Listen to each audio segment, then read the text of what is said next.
Hey, everyone, and welcome to Building with Vitality, the podcast that's all about helping you live your best life. And we're your hosts, Nikki and Paige. We're going to give you all the tools to help build a life that's full of vitality. Let's dive in. Welcome back to Building with Vitality. We are so excited today because we are talking all about confidence. And the reason that we actually wanted to do this today is because we had someone actually email in and say, Nikki and Paige, you both seem extremely confident in who you are, and I want to figure out how to be more like that, which people, it's taken a lot to get here, so I just want to preface that. And then she said, I'm about 6 years into my career and get imposter syndrome quite a bit and don't always feel confident enough to share my ideas. Do you have any tips that you can give me? Yes, we have tips. And in fact, we each have a lot. So we tried to narrow it down into kind of her specific situation, but then everyone else's as well. Yeah. And I would say also, again, we've worked really hard at this, but we've done some really good things and some really bad things. So some of the tips are what to do, and then some are what not to do. Yes. Right? Yeah, absolutely. Absolutely. So, and that kind of seems like a two-part question because I think some of this is in the workplace confidence, right? Like showing up, figuring out how to feel comfortable speaking up, and almost just like taking up space. Yes. Yeah. And then the other part is just how individually and, in building friendships, relationships, and how to build confidence outside of the workplace. So we kind of took those things in mind as well. And it really does extend everywhere. Yeah, they do cross over for sure, but it's kind of more of the conscious things and then also the more of the tactical things, I would say. Yes. No, 100%. So I have said this, I think, in a couple episodes, and I'm going to go into my 4. I narrowed mine down to 4. This could have been 20, so we might have to do a part 2. And in fact, I might even just email this gal back and send a little bit more just for fun. But my first one is first identifying your superpower. And what I mean by that is what comes really easy to you that doesn't come easy to others. And this might be some self-exploration. This might be asking your friend, asking your family. That's actually what I did in the early days and how I really came and found my core values, which were, of course, that high energy, eliminating that negative talk about others and myself, kind of coming up with those things. And what came easy to me and what other people pointed out to me was I did have a really high frequency and energy. Yes, you do. And it just is like captivating and brings people in. But again, I didn't realize that until I started to figure out what my own core values were. And then people kind of told me that. So hopefully that kind of helps you get into a good rhythm. And even Nikki, I mean, you could probably point out a couple of my other superpowers that maybe I don't even know of still. Yeah. Okay. Let's dive into Paige's superpowers. Yeah. I mean, I think energy is your biggest one. And then you are very assertive. I think that's great. And you are the best cheerleader. Every time that you talk to people, it is like, how can I pump you up? And so I love being around you because I'm like, anytime I need to get pumped up, I'm just like, where's Paige? But no, you are just so giving and you never get jealous. Like, I mean, we talked about that the other day of how that's a big thing that I think is really, really hard for people is it's so easy to compare ourselves to other people, but you just have this innate confidence that, yes, a lot of it came naturally to you, but you've worked really hard on it too, in the sense of when you meet someone or you see someone, your first thought isn't like, oh, are they more this than me? Are they more that than me? You just are like, yeah, I own my worth and you might be great at that, but I might be great at this. Yeah, it was really a mind practice where I started to actually talk to myself in terms of, oh, if they can do it, I can do it. Oh, yeah. So it's just like shifting that mentality. Okay. So that reminds me of a story. I was hiking in Canyonlands with my little brother, and there was a hike. I think it was, I can't remember which one it was, but we were going up this hill, and the very, very last part of the hike, you had to scale these boulders. And it was a little bit daunting to me because I was like, oh, I could slip, I could fall. And my mind started going down these rabbit holes of what if, started going into my fear mindset. And all of a sudden, this older guy looks down. He's probably 80. Like, I kid you not, he's 80. And he looks down and he's like, honey, if I can do it, you can do it. Cute. And I looked up and I was like, yeah, if he can do it, then like I can for sure do it. Yeah. And all of a sudden, I just put all my momentum forward and I got confident in that moment of like, yes, for sure. And I just like scaled that boulder. And it was a really funny but awesome lesson to me of how just those guys' words of, hey, if I can do it, you can do it. And I'm like, yeah, who am I not to do it? Yeah. It's like, it's the belief when someone believes in you. Yes, I love that. Okay, so my second one is write down. This one's kind of interesting, but I did this in the early days of building up my confidence, especially in the workplace. Write down every awesome accomplishment you've ever done. And sometimes you have to get creative with this, but it's like, what truly makes you remarkable? And really dig deep. It might take you a little bit to just write it all down, but I recommend at least 5 things, like really big, cool accomplishments that you're super proud of. I love that. And then once you have it written down, actually like keep simmering on them and reading through them and just remembering every day how awesome you are. That's just a simple one that I did in the early days. I should do it again. Yeah. Just No, put it I on my think I mirror. would. Let's do that together. I think that'd be a fun exercise. It is super And fun. I love what you said about being proud of yourself, because I think that's something that a lot of people don't actually say to themselves of, oh, wow, I'm proud of myself for doing this.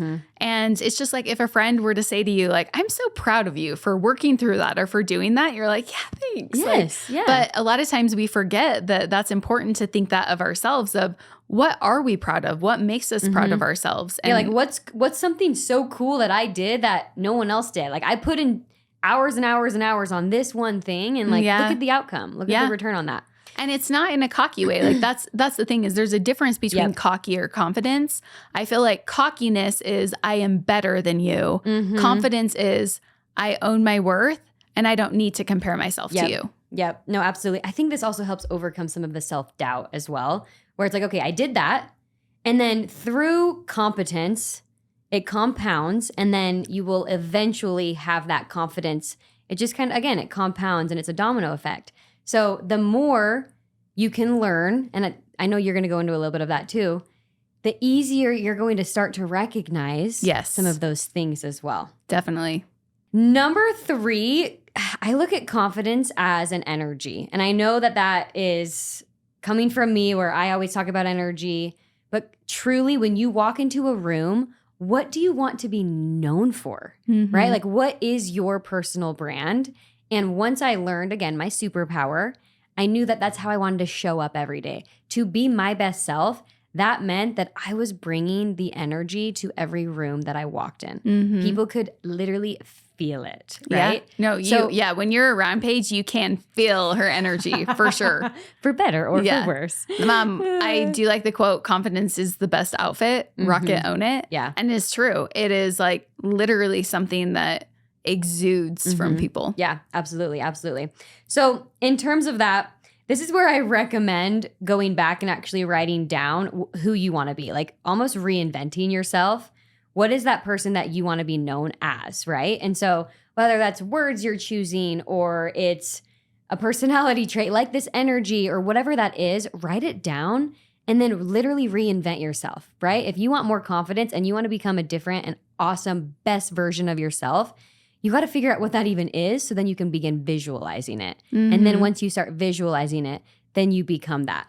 I was not this positive, energetic being my entire life, but I recognized that I felt better when I acted like this. Yeah. And then it became habitual, right? And then people wanted to be around me because I wasn't cancerous. I wasn't negative. I wasn't complaining, right? Complaining is going to lower your frequency. Yeah. To wrap this one up, visualize who you want to be and who you are authentically, right? And this can take some self-exploration. I say that a lot. I mean, Nikki has some awesome stories herself about going through the workforce and her personal life kind of colliding and the things that she had to do to overcome that. And we might go into that today or maybe in another episode. But at the end of the day, identify who you want to be and live that, and you will then become it. My 4th one is self-care. And this is really internal self-care and external self-care. This is going to look different for everyone, and everyone should know that. For me, my self-care routine, every Sunday, I'm doing a mask. I do a long meditation. That's part of my self-care reset. I try as much as I can to get movement in. Nikki is all about that, and she's been the best example. Hashtag movement is medicine. Movement is medicine. She's been such a good example to me on the movement side of things. And then for me, I think it's also an individual style. So understand what your own style is. I even think this is with fashion as well. You don't necessarily have to be the suit and tie person or the heel person.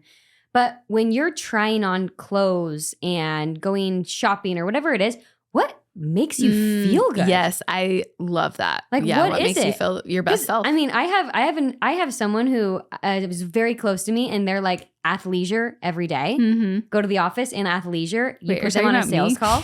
You're kind of like this too, right? Yeah, I love athletes. Hop on a sales call, and they just absolutely crush it. But then if they have a button up on, it's like, okay, they're not as confident. Yeah, Which is super interesting. So that is understand interesting. what your own individual style is. And it's going to, again, look different for everybody. Yeah, what helps you feel good. I remember when I, a couple years ago, I got this pair of shoes and I was like, oh, it's not really me. And I remember just having this epiphany of like, it is me if I say it's me. I'm just going to like own this style. Yeah. And like, who says it's not my style? So anyway, I think like we're our own worst critics in that way. Yeah, totally. So those wrap up my 4. Nikki, I know you have 4 that you're going to share today too. So dive on in, sister. Yes. Okay. So my very first one, whenever I think about confidence, I think about keeping commitments to yourself. 100%. So if you think about building confidence in someone else, like you as a friend, how do I get confidence in you? And that is you doing what you say you're going to do, you being dependable, you know. And so for me, a big thing I'm adamant on, and I'm not perfect at this, I will say, but waking up to whatever time you set your alarm, because that is the very, very first decision that you make in the day. And if the night before you're like, okay, I'm going to wake up at 6 a.m., I'm going to wake up at 7, whatever time that is, then you keep that commitment to yourself. And when you push the snooze button, you're basically telling yourself, oh, I'm not important enough. And so then a key to that too is obviously making sure you're going to bed early enough, right? So it's like keeping these commitments to yourself and doing the things that you said that you were going to do. Right. That is the easiest way to gain confidence, is keeping your word to yourself and others. Yeah. And if you say, I'm going to work out 4 times a week, then you work out 4 times a week. And of course, there's grace that's put in there too, right? Of, okay, if you missed a day, then you say to yourself, okay, I missed a day. That's okay. I'm going to pick myself back up and I'm going to keep doing this. But where a lot of people, especially around fitness and health, that's a big one that people continually seem to miss the goals that they set. And sometimes it's because their goals are too big. So let's say if you're like, okay, I want to get healthy, and then you start losing confidence in yourself. Well, it may be because you said, okay, I want to get healthy. So I want to go run a marathon in 2 weeks and I want to get in shape and I want to have a 6-pack and I want to do this. And it's like, well, that's not even like, you can't even do that. And so another really, really big tip for that is setting attainable goals, where if you want to run a marathon or you want to get that promotion or whatever the end goal is, setting mini milestones that then you can be proud of yourself that you're accomplishing, that are actually realistic. Oh, I absolutely love that. Yeah. I think that's key. Every quarter, kind of like what you're doing at work or whatever it is, you should have an internal goal setting session with yourself. Hey, how am I doing on this? Okay. And it's just a little bit of like self-reflection. Yes. And get a friend on board too. Yep. Like, hey, Nikki, how am I doing? And, you know. Amazing. You're doing amazing. No, I think. No, we're actually really good at, what do we call it? Loving feedback. Where if one of us is maybe not doing something that's fully like in line, with what we know is important to us, we'll just gently poke each other and be like, hey, are you sure you want to do that? But I love it. You need that. Yeah, I do. And then like we can get confidence in each other through that, because I know that you're going to call me out and you know that I'm going to call you out. And it makes for such a beautiful friendship. No, it's true. No, I do love it. So my second one is not comparing ourselves to others. Oh, such a good one. So that is a big one. I don't feel like I did that a ton growing up, but I did do a couple of the NPC bikini competitions. And I remember when I really started working out, like I've always somewhat worked out, but I really started getting into weightlifting. I would go to the gym and I was training with a couple friends and I was very weak. A lot of the exercises that you would use the bars for, I would have to use the little free weights because I was when I say I was weak, I was very weak. Oh my goodness. And I would leave the gym crying half the time. I kid you not, just bawling in tears of this is hard. I can't do this. Like I feel so embarrassed because, I was like worried that everyone was looking at me. In all reality, just so you guys know, most of the time, no one's even looking at you. No one cares. They're too busy worried about themselves. So if that's on your mind of, feeling judged, like it's probably you judging yourself.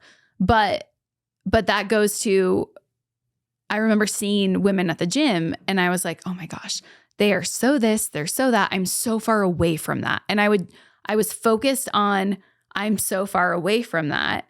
Little did I know they had been doing it for 10 years. Mm-hmm. And so I remember just like one of my friends said, hey, Nikki, you're comparing your day 5 to someone else's day 599.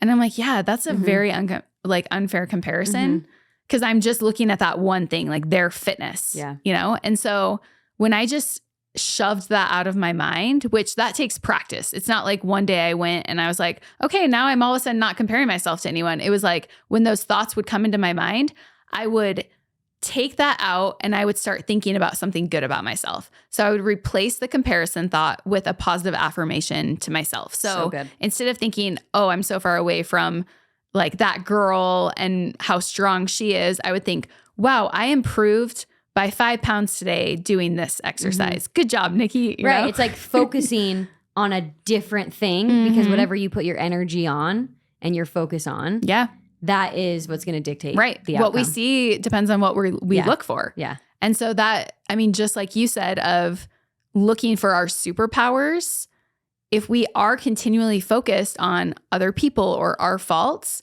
that's what our brains are going to go to. And it's a lot like the gratitude theory of the more that you have gratitude for things and people in your life or just life in general, the more that's going to come to you. I agree. And so that's the same with confidence. The more that you focus on the good things that you are and this energy that you have, the more it's going to come to you. And it's just going to increase tenfold. I don't know, maybe 100-fold actually. Yeah, no, I actually really, I love that because also another thing you can say, so say you're back in the bodybuilding world. It's like, oh, so-and-so has amazing shoulders.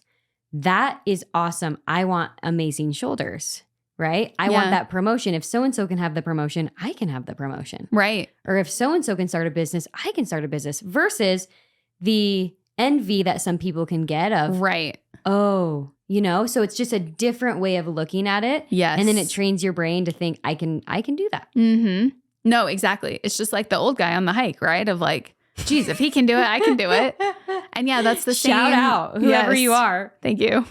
That just goes to show, though, side tangent, how randomly we can have a really big impact on someone's life and have no idea. That is awesome. Like, you don't know. You could have done something today that someone on a podcast in 5 years will talk about, It's probably did happen. No, I'm sure. But it's just interesting. Of course, we can't always show up 100%, but it was just a good reminder to me of just that little like funny comment that was really nice and heartfelt meant a lot to me. And now I'm here on this podcast talking about how it like impacted my confidence. He's going to find you now. Yeah. And so anyway, just a quick reminder of just being a kind, like uplifting person.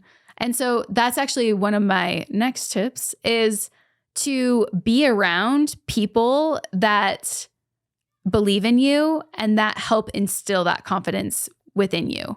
So a good friend of mine was actually telling me a story just today about a baseball player a few weeks ago that was batting and he had done really, really poorly. He had like tanked all of his at bats.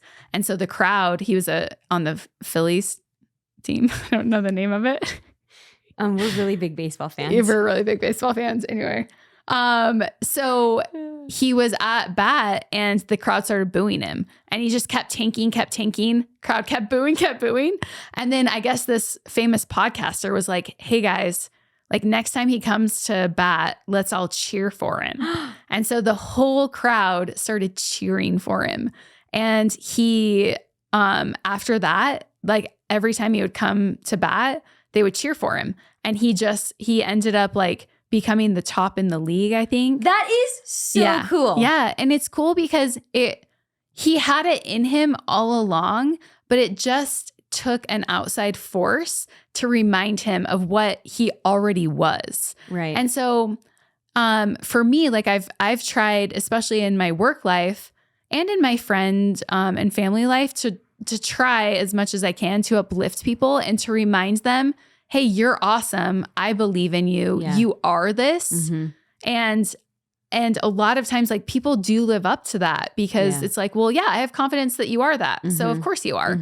And so anyway, it's interesting to one, be that person that does that for other people, but then also have those people in your corner and around you. But I do think that you have to be that person to be able to attract those people. Yes, I agree. And then you start to hang in different circles where they're potentially better than you in some ways. And it's inspiring and it's great. And you're cheering them on. And then you continue to go up that cycle. Yeah, I always want to be around people that are better than me. Yeah. Like you're better than me at so many things. And you're better I love than it. me at so many things. But it's just different things, you know?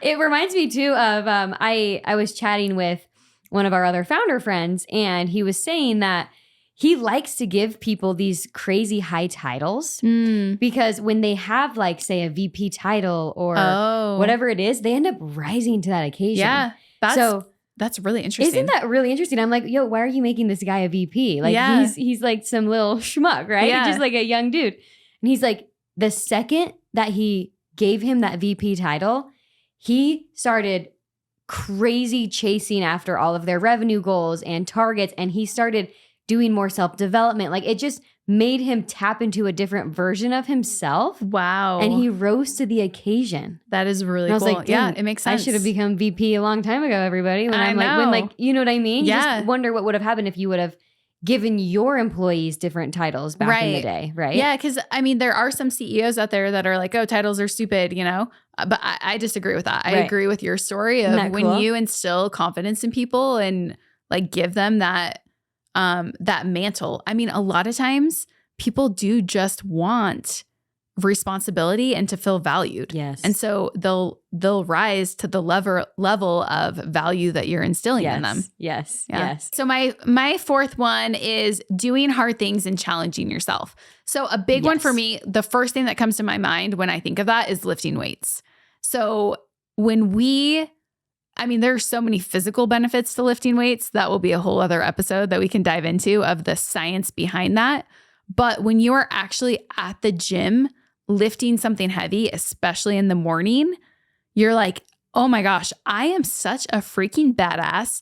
If I can do this and I can power through this and I can challenge myself in this way, I mean, anything else that comes throughout the day, like I can totally do. And that happened to me when I did the fitness competitions too. Like it was really powerful to be able to do something hard.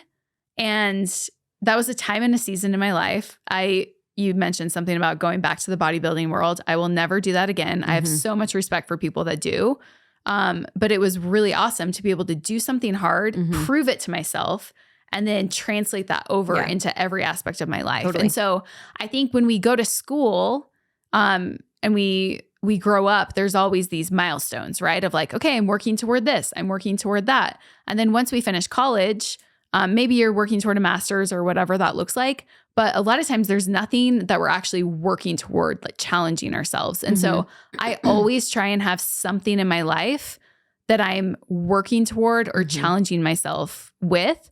Because I mean, Tony Robbins is big on this of progress. Like happiness is attached to progress. Yes. And so we always want to feel like we're progressing in some way, shape, or form. Yeah. And then you can look at it and be like, hey, I'm proud of myself. I love that. And this can come in forms of hobbies too, right? And so It's just trying new things and getting uncomfortable. Yeah. And right? being okay with failure. Yeah. Sarah Blakely actually says this a lot, how her dad would have her come home and say, okay, what'd you fail at today? And I love that because I think a lot of us, including myself, are like, oh, I have to do things perfectly and I'm afraid to fail. And, you know, I've gone through a lot of things to try and get that out of my mind because it's like, no, failure is just an opportunity to learn and grow. Mm-hmm. And the reality of the situation is you're not going to be perfect at something that you're just starting. And so if you're afraid of not being perfect at something or failing, then a lot of times you just don't start something. You just need to try as many things as you can, honestly. I think that's also what it comes down to. Taking action a lot of times is the first step of building that confidence too, of sometimes you won't have it all figured out and you probably will fail, but just being okay with that and not attaching your confidence to the outcome. It's just about learning and growing and doing. Yeah. It's getting comfortable with the journey, like the game. Yeah. Right? Okay. So to wrap this up, we gave you 8 and we kind of sprinkled in a few other tips in there, but hopefully they're practical tips that you can use in your life. But I think a big thing that I just want to touch on before we close out is to really own your worth. I think a lot of times, so many of us think that we have to play small or think that we have to make ourselves smaller because we don't want to offend someone or we don't want to step on anyone's toes. And so again, there's a difference between cockiness and confidence is part of owning your worth. And a story that I always come back to is one of the cute girls on my team when I was at a company a few years ago. She was like, hey, Nicole, I really think that I should be paid more. And I was like, I agree with you. So what are you going to do about it? And she was like, well, I feel a little bit bad. And I was like, okay, so what I want you to do is go home, write down all the things that you've done this year and then the things that you want to do and kind of like prove your value, right? To yourself and to us. And she came back the next day and she was like, oh my gosh, I didn't realize how many things I've done. And that goes back to your very first tip of writing down your superpowers, writing down your value. Because a lot of times we do undervalue ourselves and we don't even realize all the things that we're doing and all the amazing qualities that we have. And so she did that. And then I said, okay, well, what do you want to be at? And she was like, well, I think I want to be at this much. And I was like, great. Now go present it to the CEO. She was like, oh, I'm so scared. And I was like, no, you got this. So she went in and she owned her worth and she was like, hey, I deserve this amount because I've done this and I'm going to bring this to the table. And he was like, yeah, I agree. And she came out and walked into my office and started bawling. And I was like, oh crap, what did you do? Like, what happened? And she was like, she was like, Nikki, this is the first time I've ever been able to say that I am proud of myself. And I was just like, I am so freaking proud of you too. And she was just like, I was so proud of myself because I'm used to playing small and I was used to just being okay with like the bare minimum for myself and like to get out of myself and to like for other people to give to me. And she was like, I finally stood up for myself and I said, no, I'm bringing this value and this is what I'm valued at. And so that I think is the biggest kind of thing that I want to leave too is being okay with, I mean, even all the things that you said about writing down your superpowers, that might feel really uncomfortable for some people. Yeah. And, you know, they might be like, oh, well, I'm like, I don't deserve to say this about myself, but to really be okay with stepping into that worth and taking up space and coming at it from a place of like, yeah, I am a badass and I can do this and I do deserve this and I am proud of myself. And so continuing to say all those things to yourself. I love that. I love that. And then you'll continue to add more value, right? Yeah. It comes down to the value you bring. You'll continue to understand what that is. The more you do, the more confidence you build, the more comfortable you'll feel, the more lives you'll impact. Yeah. And the better you are at putting up boundaries. I think I want to have a whole episode on like, I think that everything comes back to confidence, the way our relationships, like how we communicate, all of it. And so that's why we are so passionate about this episode specifically, because we've both seen in our lives the positive and negative effects of having confidence or maybe not owning our worth as much as we should have. Absolutely. Well, you guys, if you want to see more where that came from, like I said, we have about 20 more. Yeah. But maybe 30. If you guys have any other questions too, feel free to email in or DM one of us on Instagram. Because we love that. Yeah, we love hearing feedback on what else we should do. It's been so fun. So let us know what we can do to make your guys' lives easier as well. And let's go make our superpower list. Yes, love it. Okay, until next time. All right, thanks, guys. Thanks for listening to Building with Vitality. Be sure to like, share, and subscribe for more. Love you guys.